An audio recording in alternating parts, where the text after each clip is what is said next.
नमस्कार, माझं नाव स्वप्नल परांजपे। आज मी तुम्हाला एक अशी कविता सादर करणार आहे जी फक्त शब्दांचा खेळ नाही तर प्रत्येकाच्या हृदयाला स्पर्श करणारा एक संदेश आहे। ही कविता आहे माणूस आणि ती लिहिली आहे महान कवी कुसुमाग्रज यांनी।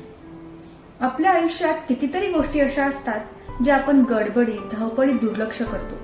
एखादं सुंदर इंद्रधनुष्याकडे पाहत असतानाच ते विरून जातं। एखादा मंद वारा आपल्या गालाला स्पर्श करतो पण आपण तो अनुभवतही नाही। आपण सतत पुढच्या क्षणाचा विचार करण्यात इतके गुंततो की जे आपल्या समोर आहे त्याचा आनंद घ्यायलाच विसरतो।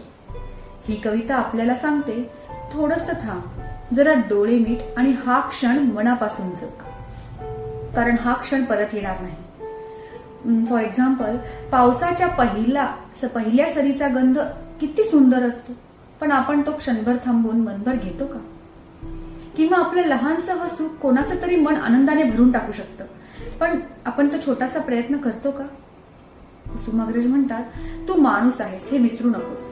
ही कविता आपल्याला पुन्हा एकदा आपल्या मनाची, आपल्या भावनांची जाणीव करून देते।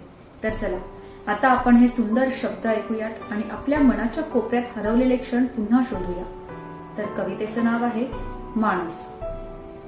क्षण एक पुरे वेड्या, पुरे एक क्षण, उचलून धर उराशी ही सप्तरंगांची इंद्रधनुष्य विलीन होण्याआधी।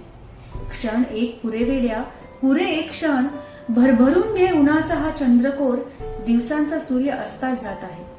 क्षण एक पुरे वेड्या, पुरे एक क्षण, फुलांवरून आलेल्या हळव्या सुखाचा अलवार स्पर्श जाणून घे।